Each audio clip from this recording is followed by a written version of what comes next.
Hello friends, good morning to all of you. आज के कुछ इंपॉर्टेंट करंट अफेयर्स को डिस्कस करते हैं। स्टार्ट करते हैं। N Biren Singh takes oath as Manipur CM for second state term. हाल ही में जो मणिपुर में इलेक्शन हुआ है वहाँ पे फिर से दोबारा बीजेपी ने, भारतीय जनता पार्टी ने एक लैंडस्लाइड विक्ट्री हासिल की है। तो फिर से इनको दोबारा, पहले मणिपुर के सीएम भी एन बीरेन सिंह ही थे, बट अभी दोबारा इलेक्शन में फिर बीजेपी ने जीत हासिल करी है। तो फिर से इनको दोबारा से एन बीरेन सिंह जी को वहाँ का सीएम बना दिया गया है। अगर बात करी जाए इसके पहले, अगर पॉलिटिक्स में इंटर करने से पहले एन बीरेन सिंह का अगर बैकग्राउंड जाने तो एक फुटबॉलर रह चुके हैं और जर्नलिज्म के फील्ड में भी ये काम कर चुके हैं।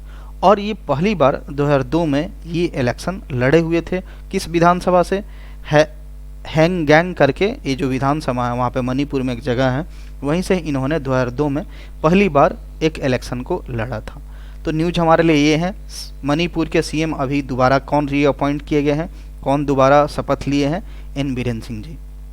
नेक्स्ट है हमारा Karnataka bank bags award best MSME bank of the year winner. कहा कि कर्नाटका बैंक ने क्या किया है, best MSME bank of the year का अवार्ड जीता है। तो Karnataka bank has bagged the best MSME bank of the year award among private sector banks at 8th edition. ये जो एडिशन था, ये जो अवार्ड का जो एडिशन था, 8वां एडिशन था, जिसमें कर्नाटका ने टॉप किया हुआ है। ये जो सेरेमनी ऑर्गेनाइज करी गई थी, किसके द्वारा? एसोकैम के द्वारा ऑर्गेनाइज की गई थी, जिसका हेडक्वार्टर हमारा न्यू दिल्ली में मिलता है। अगर हम कर्नाटका बैंक के हेडक्वार्टर की बात करें तो बेंगलुरु में मिलता है। इसके सीईओ अभी कौन है? महाबलेश्वरम एमएस जी हैं अभी। तो हमारे लिए इम्पोर्टेंट क्या है? कर्नाटका बैंक ने बेस्ट एमएसएमई बैंक का अवार्ड जीत लिया है। नेक्स्ट है हमारा Shankar Prasad Sharma appointed as the new Nepal envoy to India. Envoy राजदूत या दूत, एम्बेसडर को बोलते हैं। तो शंकर प्रसाद शर्मा को नेपाल का इंडिया के लिए एक नया राजदूत बनाया गया है। ये वहाँ के जो नेपाल के जो प्रेसिडेंट है विद्या देवी भंडारी जी, उनके द्वारा इनको क्या किया गया है? भारत में अपॉइंट किया गया है नेपाल के एम्बेसडर के तौर पे। तो ये बहुत दिन से, मतलब एक न्यू दिल्ली में एक सीट जो था, नेपाल का जो इन्वॉय थे, नेपाल के जो राजदूत थे, उनका एक सीट वैकेंट था, उन्हीं के जगह पे आया है। किसके जगह पे? इसके जस्ट पहले थे नीलांबर आचार्य जी थे, इनके जगह पे ये हमारे शंकर प्रसाद शर्मा जी आए हुए हैं। तो हमारा नेपाल के बारे में कुछ और जानकारी लेते हैं। ये लैंडलॉक्ड कंट्री है, डैट मीन्स चारों तरफ से ये पूरा ज़मीन से घिरा हुआ है, चारों तरफ से ज़मीन वाले एरिया से घिरा हुआ है। और काफ़ी यहाँ पे हिमालय रीजन में आता है माउंट एवरेस्ट, और highest point of the earth mount Everest यहाँ पे यहीं पे मिलता है। तो शंकर प्रसाद शर्मा नेपाल के राजदूत इंडिया में अपॉइंट किए गए हैं, वहाँ के जो प्रेसिडेंट है विद्या देवी भंडारी जी के द्वारा। नेक्स्ट है हमारा Jay Shah appointed as the president of Asian cricket council. जो जय शाह हमारे होम मिनिस्टर अमित शाह जी के बेटे हैं, ये जय शाह, इनको क्या किया गया? रीअपॉइंट किया गया, दोबारा से चुन लिया गया है एशियन क्रिकेट काउंसिल के प्रेसिडेंट के तौर पे। ये पिछली बार 2021 में चुने गए थे इस पोस्ट के लिए, फिर इनको क्या कर लिया गया है?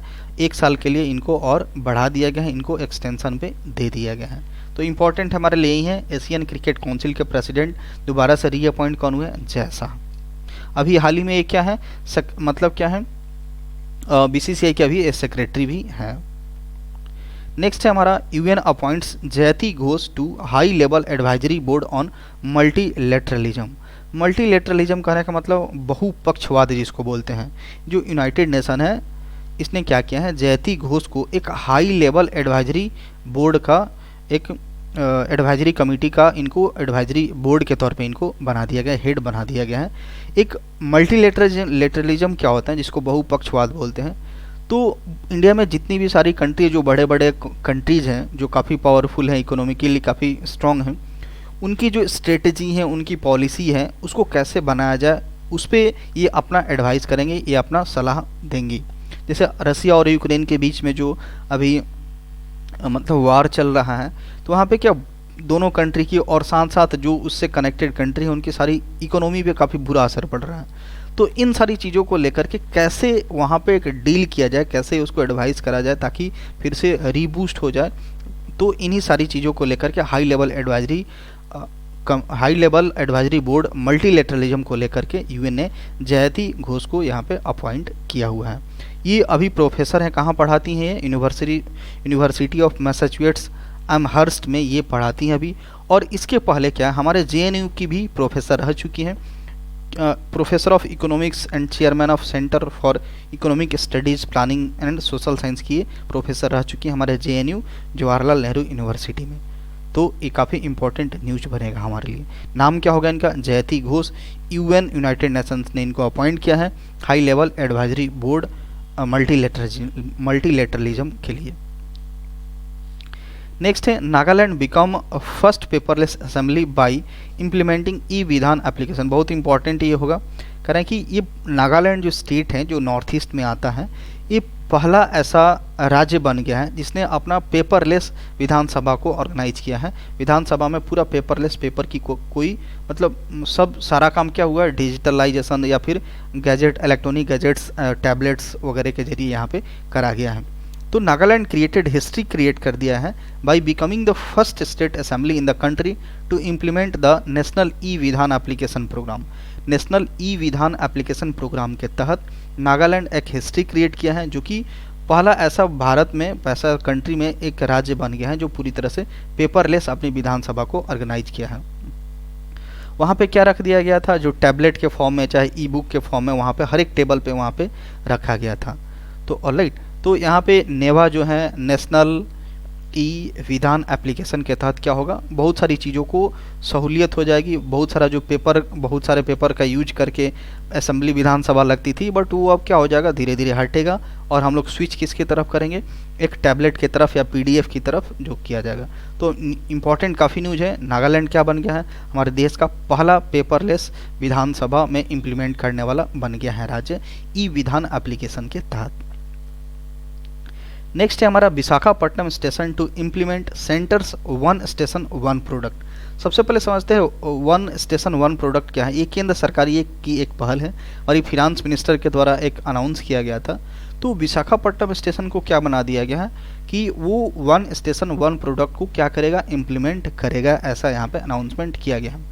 वन स्टेशन वन प्रोडक्ट क्या होता है, कहीं भी हम लोग जर्नी पे जाते हैं, ट्रिप पे जाते हैं, तो बीच में जो भी स्टेशंस पे हम लोग, जैसे मान लेते हैं कि हमारा मुंबई स्टेशन है, वहाँ पे हम लोग जा रहे हैं और वहाँ पे कोई यात्री जो है पैसेंजर्स मुंबई स्टेशन पे उतरे, तो उस मुंबई स्टेशन की जो एक यूनिकनेस है, उसके आसपास के एरिया में जो भी प्रोडक्ट्स वहाँ की यूनिक है, स्पेशलिटी है, तो उसको क्या किया जाएगा, एक स्टॉल लगाया जाएगा कि जो भी यहाँ पे पैसेंजर उतरेंगे वहाँ की मुंबई या जो भी प्लेस है वहाँ की जो यूनिक प्रोडक्ट्स को देखेंगे, खरीदेंगे। इससे क्या होगा, एक तरह से बिजनेस स्पेंड होगा और इसकी जो यूनिक जो प्रोडक्ट्स है उसका एक तरह से प्रचार प्रसार किया जाएगा। तो इसी को क्या बोलते हैं, वन स्टेशन वन प्रोडक्ट। तो यहाँ पे विशाखापट्टनम को क्या कर दिया गया है, बना दिया गया है। कोई भी यात्री अगर विशाखापट्टनम स्टेशन पे उतरेंगे तो विशाखापट्टनम की जितनी सारी यूनिक प्रोडक्ट्स से यूनिक चीज़ें हैं वहाँ पे एक स्टॉल के तौर पे लगाई जाएगी। पैसेंजर्स उतरेंगे और वहाँ पे पूरा उसका एक एग्जीबिशन के तौर पे देखेंगे, खरीद भी सकते हैं। तो इससे क्या होगा, उन लोगों की भी आजीविका बढ़ेगी और ये प्रोडक्ट है उसका भी प्रचार प्रसार होगा। तो यही है one nation one station one product, इसको बोला जाता है। तो इसमें विशाखापट्टनम शामिल हुआ है। नेक्स्ट है हमारा Neeraj Chopra Mirabai Chanu S sports star award. जो हमारे नीरज चोपड़ा जी हैं और मीराबाई चानू, इनको क्या मिला है, स्पोर्ट्स स्टार्स अवार्ड से इनको सम्मानित किया गया है। जो हमारे टोक्यो के गोल्ड मेडलिस्ट रह चुके हैं नीरज चोपड़ा, मीराबाई चानू क्या रह चुकी हैं, सिल्वर मेडलिस्ट रह चुकी हैं। इनको क्या दिया गया है, sport star of the year male में नीरज चोपड़ा जी को दिया गया है और फीमेल की बात करें तो मीराबाई चानू को दिया गया है। इसके साथ साथ और भी प्लेयर्स को जो दिया गया है जो कि ओलंपिक्स में कुछ मेडल जीत करके लाए, जैसे लवलीना को दिया गया है sports women of the year का अवार्ड इनको मिला हुआ है। अवनी लखेरा जो शूटिंग में 2 मेडल्स जीत के लाई थी, पैरा एथलीट की हैं, तो उनको मिला है। प्रमोद भगत ये बैडमिंटन से थे, सविता को मिला हुआ है। रुपिंदर पाल सिंह को इन सारी मिला हुआ है। तो अगर देखा जाए तो 2 यहाँ पे मुख्य हैं, नीरज चोपड़ा और Mirabai Chanu. Sports stars year award इनको, sports star of the year award मिला है मेल में और फीमेल में इनको। नेक्स्ट हमारा Viktor Axelsen won men's single title at all England open 2022। ये जो विक्टर एक्सेल्सन है, इन्होंने क्या कौन सा टाइटल जीत लिया है? इंग्लैंड ओपन 2022 का खिताब इन्होंने जीत लिया है। किसको हरा करके? लक्ष्य सेन को हरा करके, जो इंडिया के हमारे लक्ष्य सेन हैं उनको हरा करके इन्होंने ये जीता हुआ है। अदर विनर्स जैसे देखेंगे कि ओमेन सिंगल्स में कौन जीता हुआ है, Yamaguchi Akane, Japan men's double title में ये जीता हुआ है। तो ये सारे यहाँ पे डेटा दिए हुए हैं। तो हमारे लिए इम्पॉर्टेंट क्या है कि विक्टर एक्सेल्सन्स ने इंग्लैंड ओपन 2022 का खिताब इन्होंने जीत लिया है। किसको हरा करके? इन्होंने इंडिया के लक्ष्य सेन को हरा करके ये खिताब जीता है। नेक्स्ट है हमारा पंकज अडवाणी, बिलियर्ड्स की दुनिया की बहुत बड़े एक पर्सनालिटी है। Pankaj Advani wins Asian billiard championships for the 8th time. लगातार 8वीं बार इन्होंने एशियन बिलियर्ड चैंपियनशिप 8वीं बार अपने नाम किया है। नाम क्या है इनका? पंकज अडवाणी। ये बिलियर्ड्स के प्लेयर हैं। करें कि Pankaj Advani own 19th Asian billiards championship 2022 इन दोहा कतर। ये जो एशियन बिलियर्ड्स चैंपियनशिप 2022 था, ये कितना एडिशन था? 19वां एडिशन था, जो कि दोहा जो कि कतर में आता है, वहाँ पे ये इसको खेला गया था। किसको हरा करके इन्होंने जीता है? ध्रुव सीतवाला को हरा करके इन्होंने 6-2 से हरा करके इन्होंने ये एशियन बिलियर्ड्स चैंपियनशिप अपने नाम किया है। ये इनका 8वां टाइटल होगा और 24वां इंटरनेशनल टाइटल होगा। बहुत सारे टाइटल्स इन्होंने जीत रखे हैं। एशियन बिलियर्ड्स चैंपियंस की बात करें तो इनका 8वां होगा और टोटल की बात करें तो 24वां इंटरनेशनल टाइटल होगा। इसके पहले यहाँ पे इन्होंने और डेटा दे रखा है, सेमीफाइनल में किसको हराया था, ये सारी बातें हैं। अगर देखा जाए तो Asian confederation of billiard sport कब से शुरू है? ये 1984 से शुरू है। 2019 वाला जो एडिशन हुआ था उसको भी, जो एशियन बिलियर्ड चैंपियनशिप 2019 वाला हुआ था, उसको भी पंकज अडवाणी ने ही जीता था। ऑलराइट, नेक्स्ट है हमारा Suresh Raina, felicitated with sports icon award at Maldives sports award. Sports icon का अवार्ड इनको मिला है। कहाँ पे? मालदीव स्पोर्ट्स अवार्ड में इसका ऑर्गेनाइजेशन हुआ था। इसमें स्पोर्ट्स आइकन का अवार्ड हमारे मिला है सुरेश रैना जी को। हाल ही में इनके साथ थोड़ा सा एक बैड न्यूज़ था कि इनको आईपीएल में कोई टीम ने इनको बोली नहीं लगाई थी, इनको ख़रीदा नहीं था, तो काफ़ी ये न्यूज़ था। बट यहाँ पे इनको स्पोर्ट्स आइकन का अवार्ड मिला है मालदीव स्पोर्ट्स अवार्ड्स के द्वारा। देखते हैं, इनको अपने करियर में काफ़ी बेहतरीन अचीवमेंट्स लाने के लिए इनको ये अवार्ड दिया गया है। और इसके साथ साथ और भी जो 16 इंटरनेशनल स्पोर्ट्स पर्सन को चुना गया था उसमें इनका भी नाम शामिल है। जैसे 16 में जैसे यहाँ पे दिया गया है रॉबर्ट कार्लोस हो गया, जमैकन स्प्रिंटर हो गया, श्रीलंका के फॉर्मर कैप्टन हो गए सनत जयसूर्या हो गए, Dutch football legend Edgar Davids. इन सारी जो 16 प्लेयर्स का जो लिस्ट आया था उसमें ये भी शामिल हैं। तो इम्पॉर्टेंट हमारे लिए बनेगा, सुरेश रैना को क्या मिला है? स्पोर्ट्स आइकन अवार्ड मिला है, जो कि मालदीव स्पोर्ट्स अवार्ड के अंतर्गत आता है। नेक्स्ट है हमारा Haryana inaugurates 35th Suraj Kund international craft मेला। ये 35वां सूरज कुंड इंटरनेशनल क्राफ्ट मेला कहाँ इनॉग्रेट हुआ है, कहाँ शुभारंभ किया गया है? हरियाणा में। हरियाणा के जो सीएम मनोहर लाल खट्टर जी हैं उन्हीं के द्वारा, और वहाँ के जो गवर्नर हैं बंदारू दत्तात्रेय, उनके द्वारा ये कंबाइंडली मिल करके इसका शुभारंभ किया गया है। ये 35वां सूरज कुंड मेला होगा।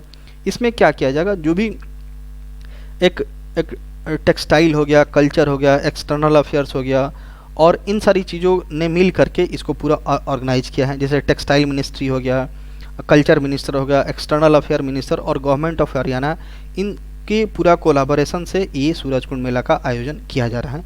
एक ऐसा प्लेटफॉर्म है जहाँ पे एक शोकेस लगेगा, एक एग्जीबिशन लगेगा, जिसमें कोई अपना टैलेंट दिखा सकता है। जो भी हमारा जो हेरिटेज है, जो हमारी विरासत हैं, कल्चर हैं, जो यूनिक प्रोडक्ट्स हैं, जो कुछ भी हमारी जो विरासत से रिलेटेड है, हिस्ट्री से रिलेटेड जो जुड़ी हुई है संस्कृति सभ्यता से, वहाँ पे इसका क्राफ्ट मेला के तौर पे ऑर्गेनाइज किया जा रहा है। ये पहली बार कब लगा था? 1987 में लगा हुआ था। तो याद हमें क्या रखना है? हरियाणा में 35वां सूरज कुंड इंटरनेशनल क्राफ्ट मेला लगने जा रहा है। नेक्स्ट है हमारा Niti Aayog to organise 5th edition of women transforming India award. Niti Aayog ने क्या ऑर्गेनाइज किया है? 5वां एडिशन है। किस चीज़ का? Women transforming India award. Women transforming India award, इसमें क्या होगा? जो भी महिलाएं हैं, जो भी वुमेन्स लोग हैं, वो अपने फील्ड में काफ़ी एक्सेलेंट काम किए हुए हैं, काफ़ी एक्स्ट्रा ऑर्डिनरी काम किए हुए हैं। तो इसी को ऑर्गेनाइज करने के लिए, इसको आइडेंटिफाई करने के लिए ये नीति आयोग के द्वारा ये अवार्ड्स दिया जाता है। इस बार ये 5वां एडिशन था। इसमें 75 वोमेन को यहाँ पे दिया गया है अवार्ड, जिसमें सशक्त और समर्थ भारत के तहत जिन्होंने अपना अच्छा कंट्रीब्यूशन किया है वैसी महिलाओं को यहाँ पे दिया जाएगा। टोटल 75 वोमेन को यहाँ पे दिया जाएगा।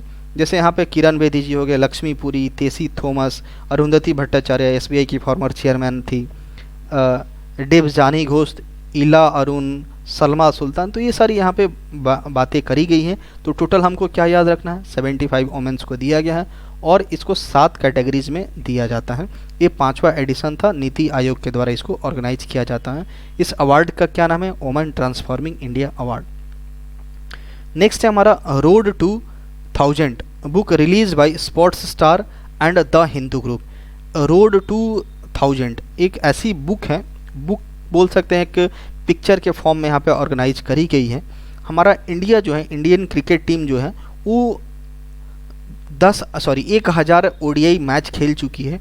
उसी के ऑर्गेनाइजेशन में, उसी का एक तरह से उपलक्ष्य में यहाँ पे एक बुक रिलीज किया गया है, किसके द्वारा, जो हमारे जो लेजेंड स्पोर्ट्स स्टार हैं और जो द हिंदू ग्रुप जो हमारा न्यूज़पेपर और जो मीडिया ग्रुप है उसके द्वारा मिल करके रोड टू 1000 को ऑर्गेनाइज किया गया है। ये कहाँ पे अवार्ड कहाँ हुआ, ताजमहल पैलेस होटल में इसको ऑर्गेनाइज किया गया था। ये 520 पेज की ये बुक है, जिसमें special collection with 1000 pictures to commemorate Indian cricket journey. भारतीय क्रिकेट जर्नी को याद करने के लिए वहाँ पे 1000 पिक्चर वहाँ पे लगाया गया है, 1000 पिक्चर्स। और टोटल पेज कितने होंगे, 520 पेज होंगे यहाँ पे। फॉर्मर क्रिकेटर, अब इस बुक को किसके द्वारा रिलीज किया गया, फॉर्मर क्रिकेटर, जैसे सुनील गावस्कर काफ़ी लेजेंड है क्रिकेट के दुनिया में, सैयद किरमानी जो 1983 में जो वर्ल्ड कप लोग जीता था, पूरा इसका टीम था, दिलीप वेगनेस्कर हो गया, मोहम्मद अजहरुद्दीन यहाँ पे थे, और ये सारी चीज़ें यहाँ पे अवेलेबल थी। तो बेसिकली रोड टू 1000 क्या है, हमारी Indian cricket team 10,000 ODI cricket match खेल चुकी है, उसका पूरे जर्नी को याद करने के लिए इस बुक को रिलीज किया गया है। नेक्स्ट है हमारा a book title more than just surgery, life lesson beyond the OT by doctor Tehemton Erach Udwadia. इनके द्वारा एक बुक लिखा गया, बुक का नाम क्या होगा, मोर than just surgery, life lesson beyond the OT. OT that means operation theatre जिसको बोलते हैं।